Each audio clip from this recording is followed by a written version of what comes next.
What was the most embarrassing thing that ever happened to you? Something you'd rather not remember? For me, it was when I was lying on a cot in the back room of a gas station at night, thinking about panic and doing. Well, you know. And he suddenly came back for his forgotten keys and caught me off guard. And I still can't forget the look on his face at that moment and what happened next. But it all started much earlier, of course. And it started with a note about coffee.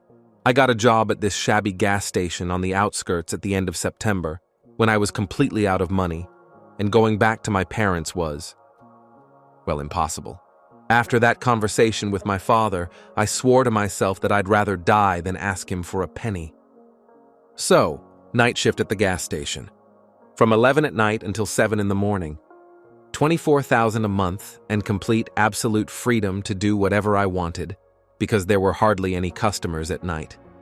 The first 2 nights, I just tried not to fall asleep. I sat staring at my phone, scrolling through nonsense, watching videos on YouTube, reading old articles. The gas station was empty and quiet. Only the refrigerators with drinks hummed monotonously, and sometimes a car drove by, without stopping, just passing by, and the headlights illuminated the glass walls for a second, and then it was dark again. Customers were rare, mostly truckers. They refueled, bought coffee from the vending machine, cigarettes, sometimes a snack. Silently. They were all tired, worn out, and had no time for conversation. I didn't mind the silence myself. After college, after all those people around me, all those questions and judgmental looks, the silence was like a balm. On the 3rd night, I came in for my shift at the usual time, 10:30. The day shift had already left. They always left on the dot. No one stayed behind. I went in, turned on the light in the back room, threw my jacket on a hook, and went out to the cash register. And then I saw it. There was a receipt on the edge of the cash register. It was a regular cash register receipt, but it was upside down. Something was written on the back in ballpoint pen. The handwriting was sloppy and quick. If you get bored, there's real coffee in the 3rd drawer under the cash register, not that junk from the vending machine. I just stared at this note for about 10 seconds. I didn't understand. Who? Why? Then it dawned on me. Of course, the person who works before me. From 3 in the afternoon until 11 at night. We never crossed paths. We didn't even know each other's faces. The manager hired me. I didn't interact with the daytime staff at all. And then suddenly, bar a note. I opened the 3rd drawer. Sure enough, there was a pack of ground coffee. Good stuff, not cheap. Still unopened. The coffee pot was lying next to it, and a packet of sugar. I remember smiling then, probably for the first time in a week. Someone with a sense of humor works here. I brewed that coffee. It tasted amazing. After the machine made swill, it was like something from another planet. I sat in an empty gas station at midnight, drinking hot coffee from a glass cup and looking out the window at the empty highway. And I felt something. Strange, as if I wasn't completely alone. As if someone had thought about me, cared about me. It was unusual. After everything that had happened, after college, after the scandal at home, after everyone turned their backs on me, I was used to being alone. And suddenly someone left me coffee and a note. The next night, there was a new note. To be honest, I was even waiting for it. I came to work and immediately looked at the cash register. And sure enough, the check was in the same place. Finished your coffee? Sorry, forgot to warn you. There's sugar nearby. And yes, if a man in a blue Ford comes in, don't sell him more than 2 packs of cigarettes. He'll talk for an hour afterwards. I laughed out loud. Right there, standing at the cash register. My laughter sounded strange in the empty gas station. Too loud, too unexpected. But it was funny. And somehow warm. That guy in the Ford did come, by the way, at about 3 in the morning. He asked for cigarettes and I gave him 2 packs. He wanted 4 and started complaining that they were his favorites, that he was a regular customer. I said I couldn't give him more than 2 company policy. I made it up on the spot. He grumbled for another 10 minutes, but eventually left. And then I thought, this man who leaves notes, he knows? He knows all these customers, their habits, their peculiarities. He's been working here for a long time, and he shares this with me. It's as if he's passing on some secrets, some secret information. Before leaving my shift, I took a blank check, turned it over, and wrote, "Thanks for the coffee." The guy in the Ford really tormented me. You saved my night. I left it at the cash register. For some reason, I was worried. What if it was a one-time thing? What if he wouldn't write anymore? But the next night, there was a response. I told you so. By the way, my name is Daniel. You can just call me Dan.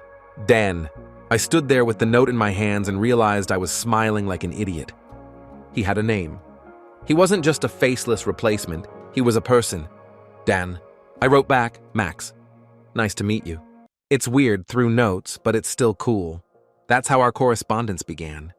Every night I came to work, and the first thing I did was look for a note. Dan always left something new. Sometimes it was short, a couple of lines about work, the weather, what happened during his shift. Sometimes it was long, a whole page where he talked about the music he listened to, books, life in general. I replied. At first briefly, cautiously, then more and more. I realized that it was easier for me to write than to speak. It had always been easier. It used to drive me crazy at university. I couldn't speak properly in seminars. My tongue would tie itself in knots. But as soon as I started writing an essay, the words would flow. It was the same with Dan. I wrote him long messages on the back of checks, on pieces of paper from my notebook, and it was natural. Simple. A week later, he started drawing. Little sketches in the margins of his notes, caricatures of regular customers. The guy in the Ford with a huge mouth and cigarettes in each hand. The old lady who always bought a liter of milk and paid with change, counting every coin. The truck driver with perpetually sleepy eyes who bought 3 cans of energy drink at a time. I laughed at these drawings. Dan drew well, just a few lines, but it was immediately clear who it was. It was funny, and it was heartwarming that we were sharing this. It was as if we had our own little world that no one else knew about. I started telling him about myself. Carefully, little by little. I wrote that I had dropped out of college, that I lived alone in a rented one-room apartment on the outskirts, that I didn't communicate with my family. I didn't specify why. I didn't have the strength to write about it. But between the lines, I think he could sense it. Dan replied, I understand. My family and I don't get along very well either. My father wanted me to follow in his footsteps, to become a soldier. I tried it, lasted 6 months, and quit. Now he doesn't talk to me. He thinks I've disgraced the family name. Well, screw him. I reread that 10 times. Just like that, screw him. As if it were easy. As if you could just let it go. I couldn't. I still couldn't, even though it had been 6 months since that conversation with my father. I still woke up sometimes in the middle of the night and replayed the words he said to me in my head. But reading about Dan, about his life, somehow helped. I realized I wasn't alone. That there were other people who had chosen their own path, not what others wanted for them. We started sharing music. Dan wrote a list of songs he listened to at work. I found them all, downloaded them, and listened to them at night. Indie rock, alternative, a little electronic. I liked it. I made my own list in response. It was darker, mostly post-punk and shoegaze. Dan wrote that he liked it, that it was atmospheric. One day he left me a chocolate bar. He just put it there with a note. Milka with whole nuts. I had mentioned in passing that I liked that particular brand. And he remembered. He brought it. Something stirred in my chest then.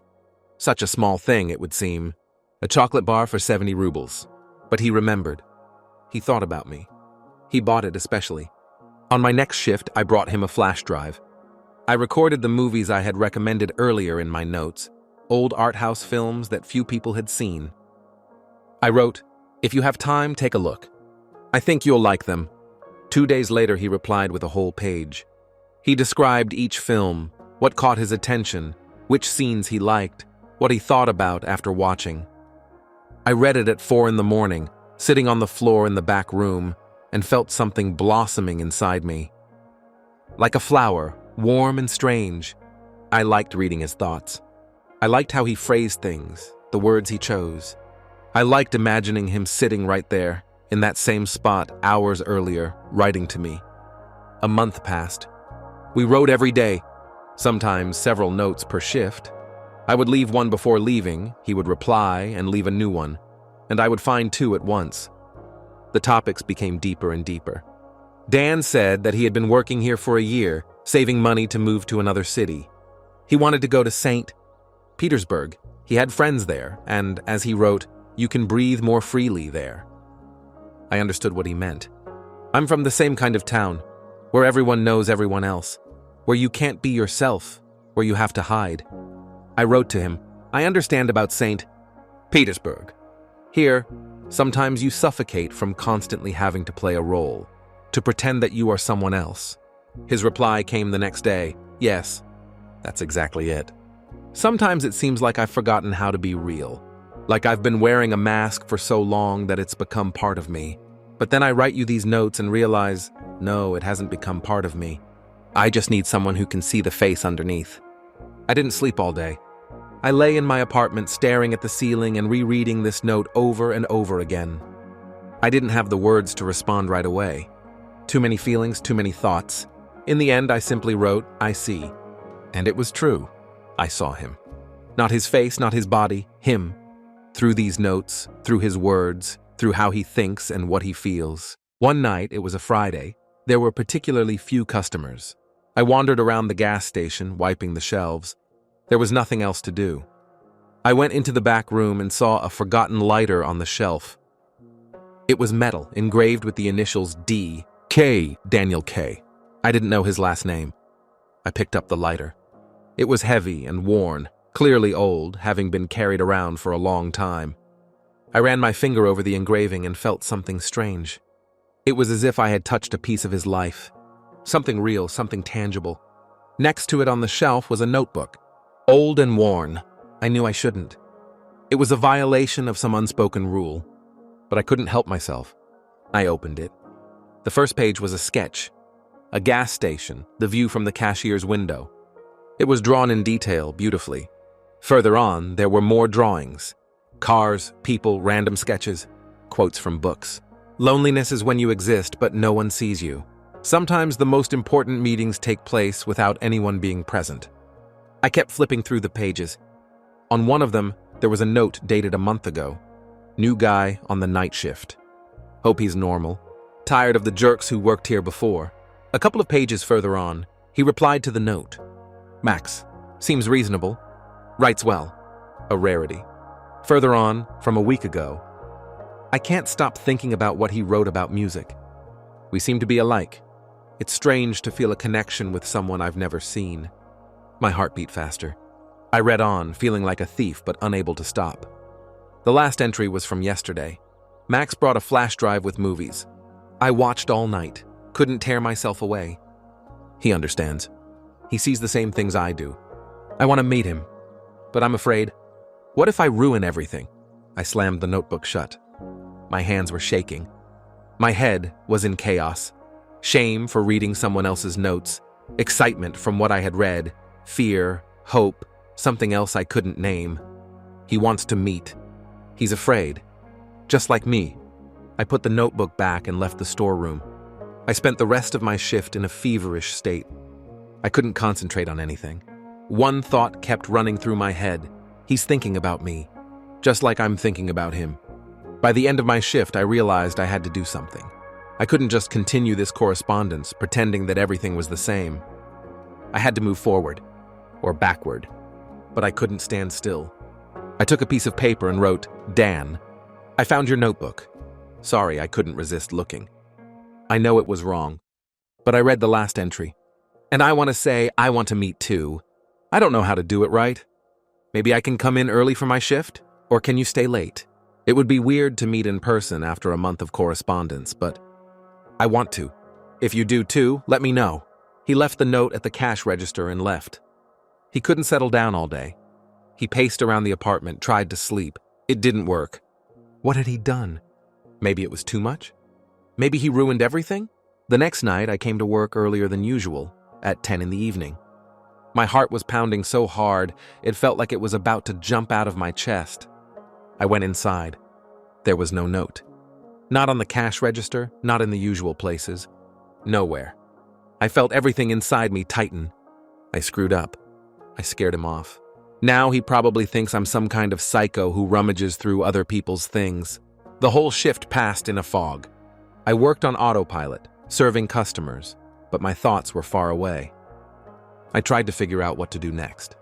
Apologize? Write again? Or just leave it as it is? Maybe he'll get in touch when he's ready. The next night was the same story. Silence. No notes. I started to get angry at myself. Why did I look in his notebook? Why did I write about the meeting? Everything was fine. We were talking. We had something good, and I went and ruined it all. On the third night, I came to work resigned to my fate.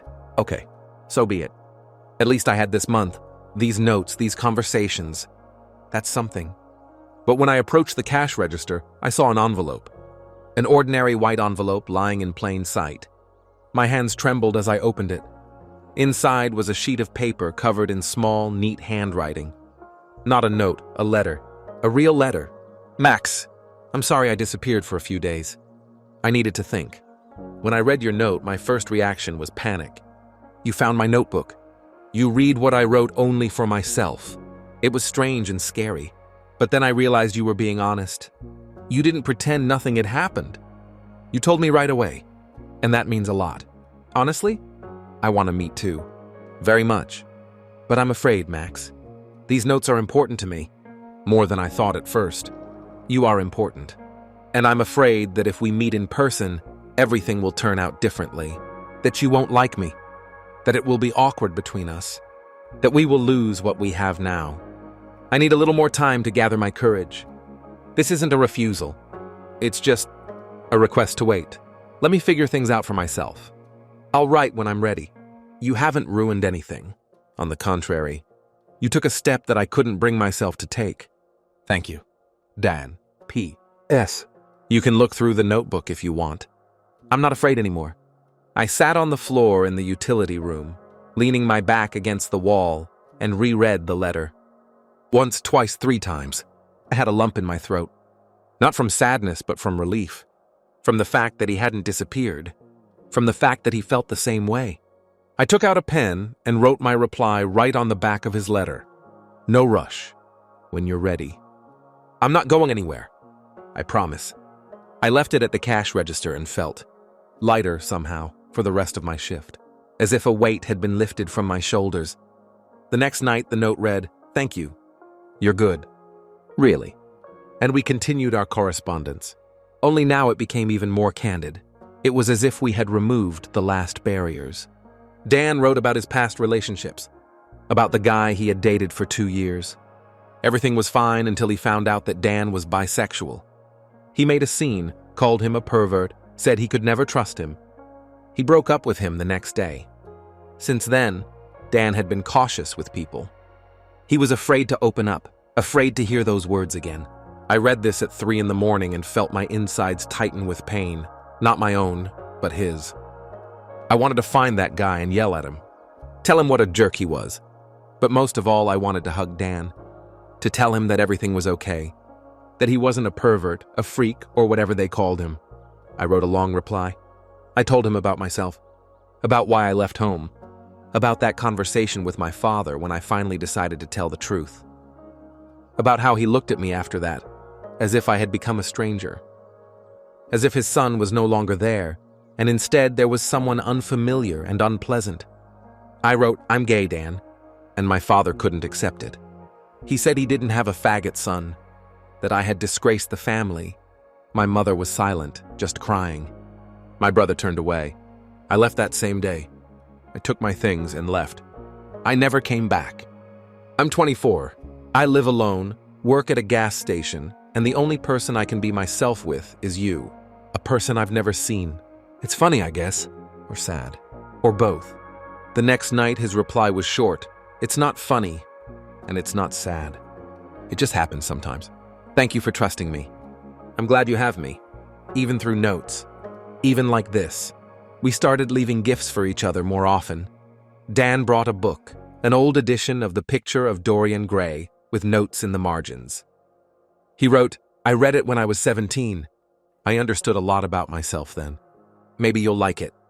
I read this book at night between clients and thought about Dan. I imagined how he had read it once, what he had felt, what he had understood. In response, I brought him a homemade playlist recorded on an old CD. It took me several days to put it together. Each song was about something important, about loneliness, about finding yourself, about hope. His response, I listened to it the whole shift. On repeat. The last song, it's about us, right? The last song was The Night We Met by Lord Huron. Sad lingering about a meeting that never happened. About people who almost found each other. I wrote, yes, about us. One night, it was already mid-November, I found not a note, but a drawing. A whole sheet, carefully drawn. Dan drew me. I was standing at the cash register in my old denim jacket with patches. I had mentioned it in a note once, describing the bands on the patches. He remembered every detail.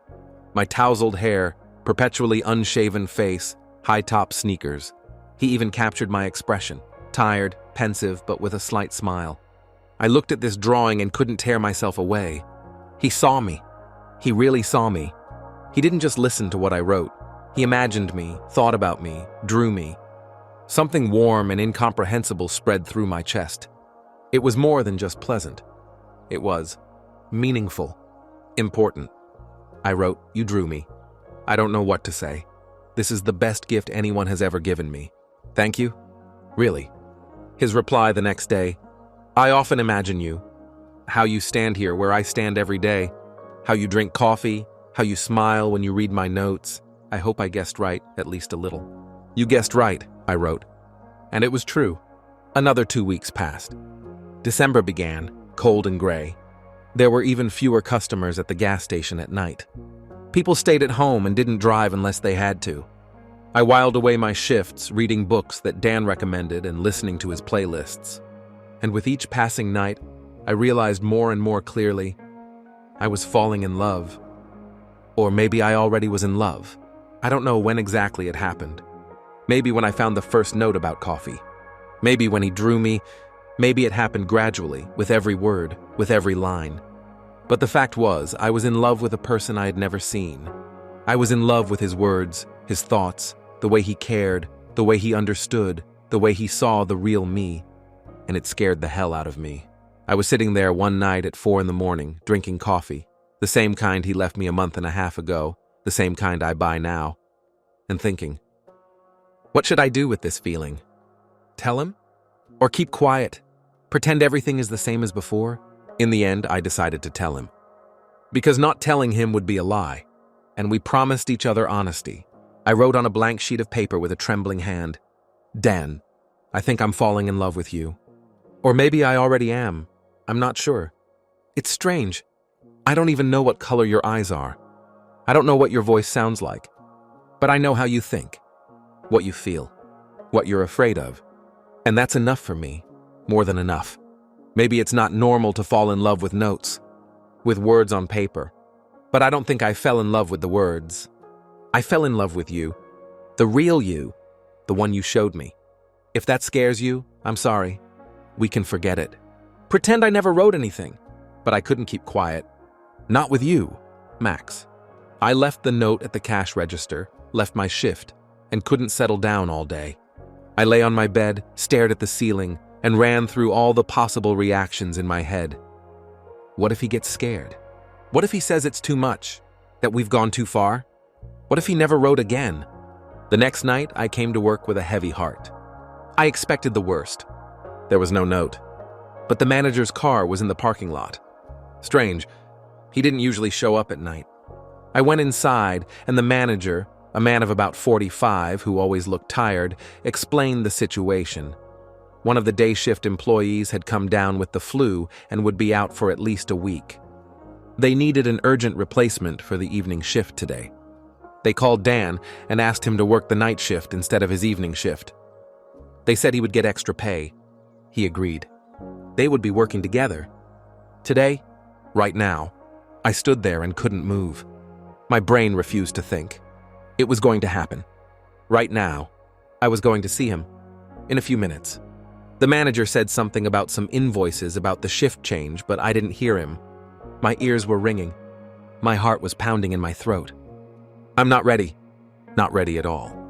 I wanted to run away, turn around and leave, come up with any excuse. But it was too late. He appeared in the doorway. Tall, taller than me even though I'm not short. Thin, almost skinny. Dark hair, tousled, as if he had been running his hands through it all day. His face was tired, with dark circles under his eyes. He wore round glasses with thin frames, and the very same jacket I had seen in the back room 100 times. He stopped in the doorway and saw me. Our eyes met. For a few seconds, we just looked at each other. Time seemed to stand still. Then he said quietly, "Hi, Max." His voice was low, a little hoarse, warm, and he smiled, uncertainly, just the corners of his lips, but warmly. I couldn't get a word out. I just nodded. The manager said goodbye and left, leaving us alone. We stood on either side of the cash register and didn't know what to do. "So you're Dan," I finally managed to say. "So you're Dan," he repeated and smiled. "And you're just as I imagined." "Really?" "Mm-hmm. Jeans, sneakers, messy hair. You even stand the same way I drew you. Like this," he pointed to my posture. "One foot slightly back, hands in your pockets." I guessed right. I looked at myself. He was right. I really do always stand like that. "You have brown eyes," I said. "And yours are gray," he replied. I didn't guess right. I thought they were green. Sorry. "It's okay. Gray is even better." We fell silent. The awkwardness hung in the air, thick and sticky. I didn't know where to put my hands or where to look. Dan was clearly uncomfortable too, shifting from foot to foot, adjusting his glasses. "Listen," he began, "about that note. We don't have to talk about it," I said quickly. "Let's just forget it." "It's fine." "No. I mean, yes, everything's fine, but I want to talk about it." "Can I?" I nodded. "I read what you wrote, and I needed time to think. That's why I didn't answer right away. But then the manager called with this replacement, and I thought, maybe it's a sign that it's time. That it's time to stop hiding." He took a folded piece of paper out of his pocket. He handed it to me. I unfolded it. I recognized his handwriting immediately. "Max, me too. I fell in love with you too. I don't know when exactly. Maybe when you wrote your first reply to my note about coffee. Maybe when you sent me the playlist. Maybe it was gradual. But the fact is, I think about you every day. I imagine you. I look forward to your notes more than anything else in life. You asked if it was normal to fall in love with someone without knowing the color of their eyes. I think so. It's normal. Because eyes aren't the most important thing. What's inside is what matters. And I've seen what's inside you. You showed it to me. Honestly, without embellishment.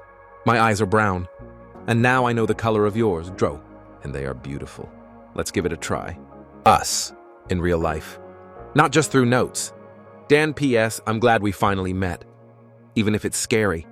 I looked up. Dan was standing opposite me, looking at me, seriously, openly, with hope in his eyes. "I'm glad too," I exhaled. "Even if it's scary." He smiled, wider, more confident now. "So, shall we get to work?" "Yeah." For the first hour, we worked in tense silence. We were afraid to look at each other.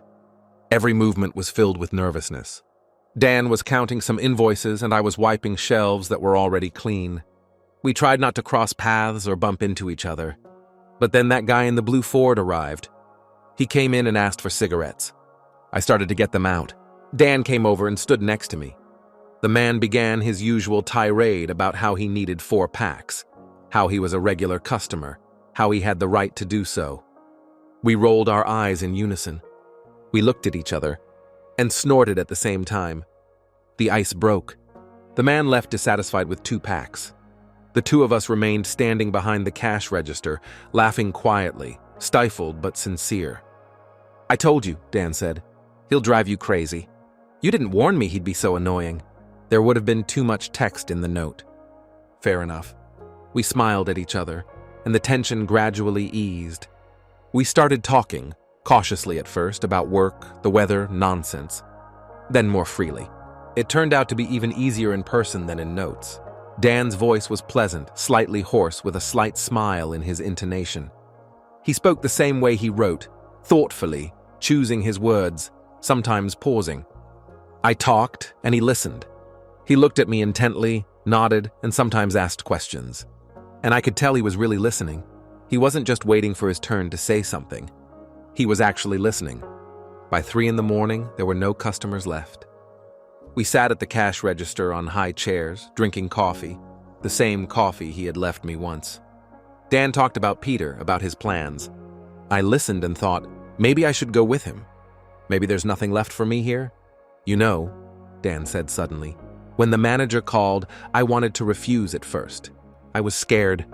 I thought, now we're going to meet, and you're going to be disappointed. You'll see me in person and realize that I'm not who you imagine me to be. And then I thought, what am I afraid of, really? You already know me. The real me. I've already told you everything that matters. Appearances are just details. It's not trivial, I objected. But it's not the main thing. Exactly. He looked at me, and there was something warm and gentle in his gaze. You're beautiful, he said quietly. I didn't expect you to be so beautiful. My cheeks flushed. I looked away. You're handsome yourself. I'm a skinny nerd with glasses. A handsome, skinny nerd with glasses. He laughed, quietly with a gasp. The kind of laugh that makes everything inside you turn upside down. We sat in the silence of the empty gas station. Cars occasionally drove by outside the window, leaving trails of light behind them. The refrigerators hummed. Soft music played on the radio, something slow, indie. Dan put his hand on the counter next to mine. I looked at his fingers, long, thin, with short nails. There was a ring on his ring finger, silver, simple. I slowly reached out and touched his fingers. He didn't pull away. He intertwined his fingers with mine. We sat there, holding hands in the middle of a gas station at night. It was strange, right? Scary and beautiful all at once. Max, Dan called softly. I looked at him. He leaned closer, slowly, giving me time to pull away. His eyes asked, "Is it okay?" I nodded. Barely noticeable, but he understood. The kiss was cautious. His lips touched mine, softly, almost weightlessly. I closed my eyes and felt a shiver run through my body. Warm, pleasant. Dan put his arms around my neck and pulled me closer. The kiss became deeper, more confident. I could feel his breath, the warmth of his body, the light scent of his cologne, something woody, fresh. We kissed for a long time. We forgot about time, about the place, about the fact that a client could arrive at any moment. There was only this, his lips on mine, his hands in my hair, my heart beating so hard that it felt like it was about to burst. When we pulled apart, we were both breathing heavily. Dan pressed his forehead against mine and closed his eyes. "Damn," he whispered. That was better than I thought," I finished. "Much better," he agreed and laughed softly. We sat there embracing each other and said nothing. No words were needed. Everything was clear. The rest of the shift flew by. We worked together, he at the cash register, me at the fuel dispenser. We exchanged glances and smiles. Sometimes Dan would come over and touch my hand or my shoulder as if to check that I was real, that it wasn't all a dream. When the shift ended, we walked out to the parking lot together. Dawn was just breaking. The sky in the east was turning pink and orange. "Are you going home?" Dan asked. "I don't know. I don't feel like it." "Me neither. Let's, I don't know, go somewhere? Have breakfast?" I nodded. We drove to a 24-hour diner on the other side of town. We sat there until 9 in the morning, drinking bad coffee, eating scrambled eggs, talking about everything and nothing. Dan told me about his life, in more detail than in his notes. About his family, his studies, how he realized he couldn't live the way others wanted him to. I told him about mine, about the university I dropped out of because I didn't see the point, about my father who wanted to make me a normal man, about how scary it was to leave home, but even scarier to stay. "We're alike," Dan said at one point. "Yes," I agreed. "Very much so." He took my hand on the table and squeezed it. "I'm glad we met." "Really met." "Me too." After breakfast, he walked me to my apartment. We stood at the entrance, and I didn't want to let him go. "Will we see each other again?" I asked. "Of course. I know where you live now," he smiled. "I'll be waiting." "I'll be waiting." He leaned down and kissed me, quickly, lightly. Then he walked away to his car. I went up to my apartment, collapsed on the bed, and lay there until evening, staring at the ceiling and replaying the night in my head. I couldn't believe it was real. That I had kissed him. That he had kissed me. That we now existed not only in notes. I came to work as usual the next shift. Dana wasn't there. He was working his schedule. But there was a note on the cash register. "Hi, Max. I can't stop thinking about you." About how you kiss. About what you're like in real life. You're even better than I imagined. Let's meet tomorrow after my shift. I'll be done at 11. Will you wait for me in the parking lot? Yours, Dan. I smiled as I reread it. I wrote back, I'll wait. I'll always wait. That's how our, what was it? Relationship? Dating? I don't know what to call it. We would meet after work. At first, we would just sit in the car in the parking lot talking and kissing. Then we started going out, to cafes, to the movies, just walking around the city at night. We never stopped leaving notes. It became our tradition. Even when we saw each other every day, we still wrote to each other. Little messages, funny drawings, quotes from books. It was like our secret language, understood only by the two of us. Dan once confessed that he fell in love with me because of those first notes, because of the way I write, the words I choose, the way I express my thoughts. You see, he said, I saw you through those notes. The real you, without any masks. And you were amazing. I thought, how can someone like that be alone? Why can't anyone see what he's really like? You saw, I replied. Yes, I saw. I told him about the drawing with the jeans, about how I realized then that it wasn't just correspondence. It was something more. You drew every detail, I said, every patch, as if it mattered. As if I mattered. You were important, Dan replied. You're still important. The most important. In December, the manager allowed us to work together sometimes. He turned a blind eye to the fact that we were both on the night shift. Maybe he saw that we were together and decided not to interfere. Maybe he didn't care. We worked and talked and joked and kissed in the back room when there were no customers. Those were the best shifts of my life. Dan switched to the day shift in January. He asked the manager, saying it was more convenient. In reality, he wanted our days off to coincide, so we could spend more time together. We started seeing each other on weekends. We went to museums, exhibitions, just walked around. Dan showed me his favorite places in the city, the old library where he used to hang out as a teenager, the park where he kissed a guy for the first time, the embankment where he thought about suicide and decided not to do it. Thank you for not doing it, I said then. Thank you for being there, he replied. I showed him my apartment.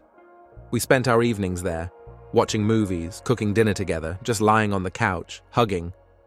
Sometimes I would wake up at night and see him next to me, asleep, his hair tousled, wearing my old t-shirt, and my heart would fill with something warm and immense. Once I woke up and he wasn't in bed. I went into the kitchen. He was standing by the window with a cup of coffee, looking at the city at night. Can't sleep? I asked. Just thinking, he replied. About what? About us. About how strange everything turned out. How we met. I walked over and hugged him from behind. Do you regret it? No. On the contrary. I've never been so happy. He turned around and looked at me. The city lights reflected in his eyes. I love you, Max. Those were the first words. Not in a note, out loud. With his voice. Honestly, openly, without fear. I love you too, I replied. We stood in the kitchen of my crappy rented apartment at 3 in the morning and kissed. And it wasn't perfect. My breath smelled like sleep. His hair was sticking out in all directions, and we were both wearing wrinkled t-shirts. But I didn't care. It was our moment. Ours. In February, Dan started talking seriously about Peter. He had saved up enough money, found job options, and even looked at an apartment. Come with me, he said one day. We were sitting in the car in the gas station parking lot. His shift was over. Mine was starting in half an hour. What? I didn't understand. To St. Petersburg. Come with me. It'll be easier there. For both of us. We can be ourselves without hiding. We'll find jobs, rent an apartment, start over. I looked at him and realized I want to. I really want to. Yes, I said. Let's go. He smiled in a way that took my breath away. Seriously? Seriously. I have nothing left to lose here. And with you, I'm ready to go anywhere. He hugged me tightly, burying his face in my shoulder. Thank you, he whispered. Thank you. We plan to move in April. Dan organized everything, tickets, apartment, job. I quit my job at the gas station, sold my furniture, and packed my things. My manager said goodbye. You're a good couple. I'm glad you found each other. So are we, Dan replied. My last shift at the gas station was strange. We worked together. The manager arranged it that way on purpose. I walked around the familiar premises and realized this is where it all began. Here at this shabby gas station on the outskirts of town, I found him. My love. My life. Before leaving, Dan left a note on the cash register. His last one. To whoever comes after us. There's good coffee in the third box.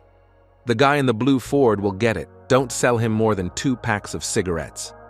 The nights are long, but they're worth it. This is where I met the love of my life. I hope you get lucky too. Dan and Max. We left in April. We packed our things, loaded the car, and headed north. Dan drove, and I sat next to him holding his hand. The landscape rushed by outside the window. Forests, fields, small towns. Are you scared? He asked. No, I replied. I'm not afraid with you. It was difficult at first in St. Petersburg. A new city, a new job, a new life. But we managed. Together. Dan got a job at a design studio, and I got a job at a bookstore. We rented a 1-room apartment in an old building with high ceilings and creaky floors. In the mornings, I would wake up and see him next to me. In the evenings, we would cook dinner together, argue about unwashed dishes, make up, and kiss in the kitchen. It was an ordinary life, but it was ours. Sometimes I found his notes. He left them in unexpected places, in my jacket pocket, between the pages of a book, on the bathroom mirror. Little messages. I love you. You're the best. Thank you for being there. I responded in kind. I hid notes in his sketchbook, in his bag, in the refrigerator next to the milk. Our secret tradition continued. In June, we celebrated 6 months since the day we met at the gas station. Dan took me to a restaurant, not expensive but cozy. We sat at a table by the window, drank wine, and talked. You know, he said, sometimes I wonder what would have happened if I hadn't left that first note about coffee. What if I had been afraid, shy? I don't know, I replied. Maybe we would never have met. It's scary to think about. Yes, but you left it. And I responded. And here we are. Here we are, he repeated and smiled. He handed me a folded piece of paper across the table. What's this? Open it. I unfolded it. I recognized the handwriting immediately. Max. I know it's early. We've only been together for 6 months. But I'm sure I want to be with you. Always. Not just now, not just tomorrow. Always. I can't make a formal proposal. We can't get married. The law is not on our side. But I can promise. Promise that I am yours. Completely. Forever. Do you want to be mine? Not on paper, but for real? Yours, Dan. I looked at him. He was sitting across from me, nervous. I could see him clutching the napkin in his hand. Yes, I said. I want to. I want to very much. He exhaled, relaxed, and smiled. Seriously? Seriously. I've been yours for a long time. Since that night at the gas station. Maybe even earlier, since the first note. He stood up, walked around the table, and kissed me right there in front of everyone. And I didn't care about the stares of the other patrons. Let them look. Let them judge. I don't care. We left the restaurant late at night and walked through St. Petersburg holding hands. The city was beautiful. Old houses, bridges, the Neva River reflecting the lights of the street lamps. I'm happy, Dan said. Me too. This is the strangest story of how we met in the world, isn't it? The best, I corrected him. The very best. A year passed. Then 2. We lived, worked, and built a life together. There were arguments, of course, and you can't avoid them. I could be boring. He could be quick-tempered. But we learned. We learned to listen, to understand, to forgive. Dan moved to a large studio, and his projects began to be published in magazines. I enrolled in evening classes at the university. I decided to finish my education since the opportunity had arisen in St. Petersburg. I studied literature, wrote essays, and Dan was my first reader. We got a cat, a ginger, cheeky cat who scratched the furniture and slept on our heads. We named him Chester after a band we both loved. Sometimes, lying in bed at night, I thought about the path I had traveled, about how I was 2 years ago, lonely, lost, without purpose or meaning, about how one note changed everything. What are you thinking about? Dan would ask, waking up. About us, about how lucky I am. I'm the lucky one, both of us. He hugged me, and I fell asleep, feeling his warmth, his breath in my hair. And I knew I was home. Not in an apartment, not in a city, in a person. One summer evening, I came home from work earlier than usual. Dan wasn't back yet. I went into the apartment, got undressed, and lay down on the sofa. And then I saw a note on the table. I walked over and picked it up. It was Dan's handwriting. I love you. Not on paper, not in my imagination. In real life. The real you, who drinks coffee with 3 spoons of sugar and sings at night when you think no one can hear you. The real you, who snores, grumbles in the morning, and kisses me even when I look terrible. The real you, with whom I want to spend the rest of my life. I stood in the middle of the living room, holding the note, and felt a lump in my throat. No matter how much time had passed, his words still touched me deeply. Dan appeared in the doorway. He saw me with the note in my hand and smiled. "Were you eavesdropping?" I asked, remembering our old joke. "Always," he replied and came closer. I hugged him, burying my face in his shoulder. "I love you too. More than I can express in words." "Then don't express it. Just be there for me." "I will. Always." We stood in the middle of our apartment, hugging, and outside the window the sun was setting, painting the room in warm orange tones. Chester rubbed against our legs, purring. Music played from the neighbor's open window somewhere. It was a normal life. No drama, no upsets. Just the two of us, our apartment, our cat, our notes, and that was all I needed. I found love at a gas station late at night through notes on the back of receipts. It was the strangest, most unexpected, most beautiful story of my life. And I am grateful for every day that led me to the moment when I found a simple phrase about coffee at the cash register. To the moment when I decided to respond. To the moment when we started writing to each other. To the moment when I realized that sometimes love doesn't come the way you expect. Not in a noisy club, not on a romantic date, not through a dating app. Sometimes it comes through a note on a receipt. Through words hastily written with a ballpoint pen. Through the kindness of a stranger who left you coffee to make your night a little better. And that love is the real thing. Dan stepped back and looked at me. He ran his finger down my cheek. "You know what I realized?" he said quietly. "What?" "That home isn't a place. It's a person.